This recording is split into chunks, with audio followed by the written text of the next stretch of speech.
Inspiration isn't something you can schedule, harness, or control. Inspiration is more like food poisoning. It sprays out of you uncontrollably when you need it least.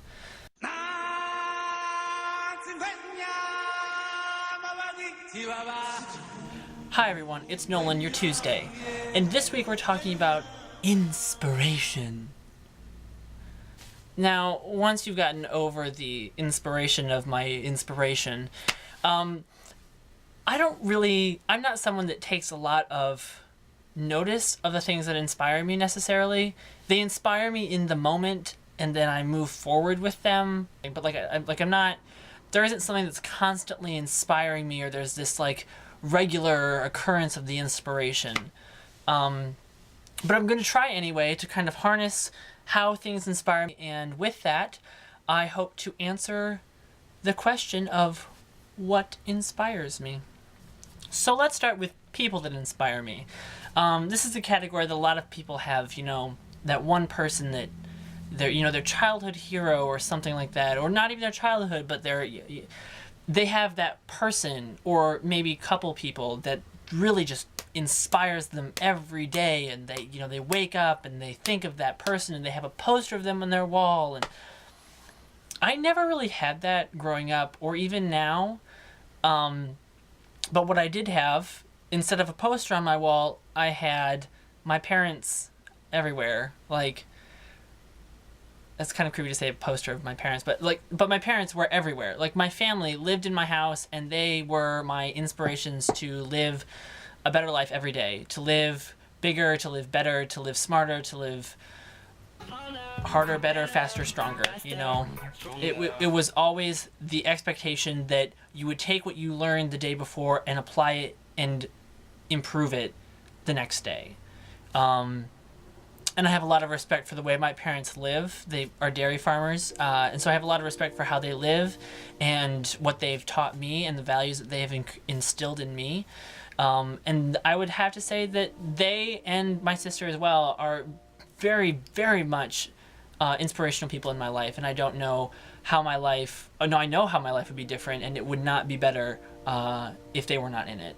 As far as bigger inspirational figures, people, stars or famous people or politicians or something like that, there really isn't anyone that jumps to the forefront of my mind every time I think of something.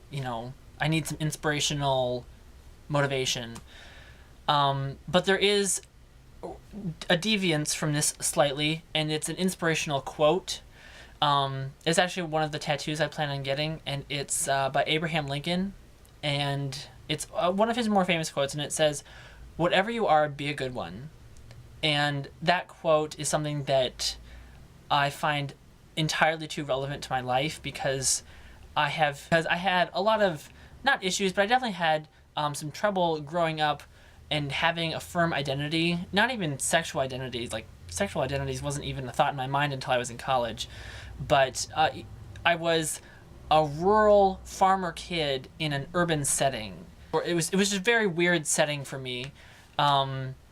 It was something that, when I found that quote in elementary school, it didn't really ring for me, but every time I came back to it, "Whatever you are, be a good one," it reminded me that no matter who I was and what I was doing, so long as I was doing it with the intention of doing good things in the world, so long as I was providing a positive force for as many people as I could, that I couldn't be asked to do much more than that. And so it's "Whatever you are, be a good one." It was the constant reminder that I'm trying to always be the best of what I can be. And that quote really drives me when there aren't a lot of other things that really have stuck with me as long as that quote has. Partly because I don't have those stalwart, I couldn't be without them kind of inspirational people in my life. I personally don't see it as a weakness or a strength. It is what it is. And I immediately take "it is what it is," and I fall back on "whatever you are, be a good one." And I move forward. And whatever inspiration comes my way in a day, be it from the words of a friend, or be it from a professor in class, or whatever inspiration trickles into my mind, I take that And like my parents taught me, take what you learned the day before, apply it, and live the next day even better. And so I definitely take that to heart in the constant struggle to be the best of who I am. So I know this got a little bit deep, but hopefully you enjoyed it, talking about the inspirations. And I would love to hear, I mean, if you have inspirations, authors, artists, parents, grandparents, if you had people in your life, or you have an artist, or you have someone or something in your life that you don't know where you would be without it, let us know in the comments below. We'd love to see what our viewers are inspired by, because it's so amazing to see the impact that someone has had on someone else's life. So, long story, let us know in the comments below. Tell us who inspires you, what inspires you, where inspires you. That's something I forgot. You know where inspires me? Everywhere but where I am inspires me constantly. And it's not wanderlust, but it's everywhere but where I am inspires me to do something different. That's one I almost forgot. So with that, I look forward to seeing some of your comments, and I can't wait to see what Philip's video is tomorrow, and I will hope to see you all next week. You know what also inspires me? Bed. Sleeping.